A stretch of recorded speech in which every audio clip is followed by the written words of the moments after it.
North Korea's dictator Kim Jong-un did something he has never done in his 6-year rule of the communist nation: leave his country and meet with a foreign head of state. Kim Jong-un's surprise visit to Beijing this week to meet China's president could have a big impact on the upcoming summit with President Trump in May. Joining me for analysis here in studio is CBN's chief international reporter, Gary Lane. Thanks for coming on the show. So how big, how significant was this secretive meeting between the two leaders? Well, it's huge because it's never happened. I mean, he's been in power since, what, 2011, Un? And he met with the president of China. So that is huge. Very historic. Why do you think now? I think both men are trying to size each other up in the positions of North Korea, China, and come up with a common strategy on how to handle Donald Trump. And speaking of that, do you think that the Chinese government is trying to show the world that it can play a regional role in this conflict, flex its economic and political might in this particular situation? Because, as you know, for the last several months, China has to some extent been sidelined by this administration. Trump has gone after Un repeatedly, and this is a way for China to say, hold up a second, we need to be part of this discussion. But listen, George, Trump has always said that China is the key. He's always said that. He said that back in the campaign, that China is the key to peace on the Korean Peninsula. Now, China, she just wants to see it go away. He doesn't want to bother with North Korea. He wants a peaceful Korean Peninsula. He wants the status quo, you know, everybody the same, their government's the same, no change. And he wants to focus in on building China. He doesn't want to worry about North Korea and nuclear weapons and what may or may not happen if there's going to be fire and fury. He just wants to see it go away. But yes, he wants to play a role. He doesn't want to see it all in the hands of the United States because he all along has supported 6-party talks. That's China, Russia, North Korea, South Korea, Japan, and the United States. You know, Mao Zedong once said China and North Korea were as close as lips and teeth. Clearly, the optics from this visit this week shows that those ties continue to be strong despite the recent tensions, and that they are back on firm foundation. Well, they are back on firm foundation. I mean, we think they are. We don't know what was discussed in the meeting. But look, North Korea would not exist had it not been for China. China stepped in and saved them in the Korean War. Okay, we're talking about the early 1950s when that happened, but they've been there for them since. They're their #1 trade partner. North Korea is dependent on Chinese food, on Chinese oil. In turn, China's dependent on their coal, also some of their workers that come across the border. So they've had this relationship. They want to maintain it. So they both need each other. It's been a little bit cool because of some of, you know, I don't know if you remember, but it was President Xi who told North Korea, said, look, Un, you're destabilizing the peninsula here with these missile launches. You've got to knock that off. So he has it in his interest as well, the best interest of China, to see that Un kind of cools it. What's staggering is that folks may not realize is that 90% of China's, of North Korea's trade comes from its neighbor China.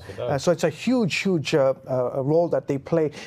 Gary, you know that previous U.S. administrations have tried but failed to get the Chinese to play a more constructive role in leveraging, as you mentioned, its economic as well as political influence over the Hermit Kingdom.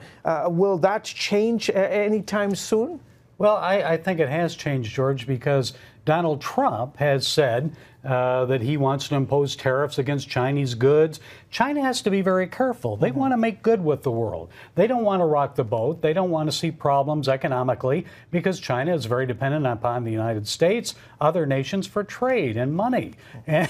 And so the last thing they want is to tick anyone off when it comes to North Korea and their policy. Now they did a little bit because there was some talk back in December of last year that they had busted the sanctions by providing oil to North Korea. Of course, the Chinese government denied that, but there was some evidence that Chinese ships were docking in port in North Korea and delivering oil.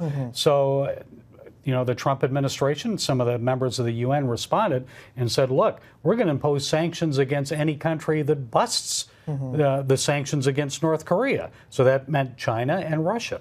I'm curious because the reports coming out of Beijing this week is that Kim reportedly told the Chinese leader that he is ready to talk to the U.S. about its nuclear weapons program and the possibility of a denuclearized North Korea. Do you believe the Kim family? Do I believe the Kim family? Yeah. No, I don't. If you look at history, this happens time and time again. The Kims will negotiate, and then the West will lift the sanctions, will come back and give them money, and then after a period of time, they start testing again. Sanctions are put on again, they're lifted, back and forth and back and forth. So I think John Bolton was correct when he said when their lips start moving, they're basically lying. Yeah. You can't trust them, and I think he's right about that. And I'm curious because for the Kim dynasty, North Korea's nuclear weapons, they've called it, quote, a treasured sword of justice. How on earth would this dynasty, this family, give up its treasured sword of justice after all these years that has basically kept the Korean peninsula on the brink of nuclear war? Well, I don't think they're going to give it up because they've always feared that the United States and the West want unification, but on the West terms. A reunification of the Korean Peninsula. They want to see North and South as one, and they wanted a westernized capitalistic society with a democracy in place. Un wants his people in place, his system in place. He wouldn't mind seeing a reunified Korean Peninsula, but on his terms, not the West. Yeah, and speaking of those terms, as the president of the United States goes into this potential summit with North Korea in May, I think there's some question about the word denuclearization. And what I mean by this is that the North Korean regime has one interpretation of denuclearization, meaning the North Koreans want the Americans out of the Korean Peninsula. Secondly, they want this nuclear umbrella, this protection the United States has made over South Korea, Japan, that the United States promises, pledges to protect these two nations if there was a nuclear attack. The United States says, no, we're not going to pull out our troops. The nuclear umbrella is going to continue. What we do want is that the North Koreans dismantle, destroy, and we have a verifiable process of getting rid of your nuclear weapons. These two interpretations, Gary, it seems to me, is going to be a major sticking point. Well, I don't see how they can overcome that because they look at it differently.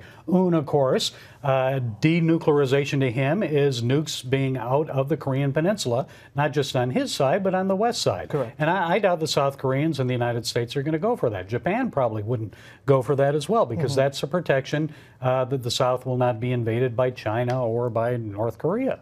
But on the other hand, we view it as North Korea denuclearizing. Right. You can't have it both ways. No. I think there has to be give and take, and I don't see us giving at this point. And I'm wondering in the Kim sort of calculation that to denuclearize, my understanding, I'm not a nuclear expert, but in the denuclearization of a nation, it takes anywhere from 10 to 15 years. And so I think the Kim dynasty is looking at this long term. Kim Jong-un is looking at this long term and saying, what can I get? A slow, perhaps I talk about, a complete freeze on any future nuclear capabilities, any future nuclear developments. But again, I think this issue of denuclearization and the definition is going to be an important one.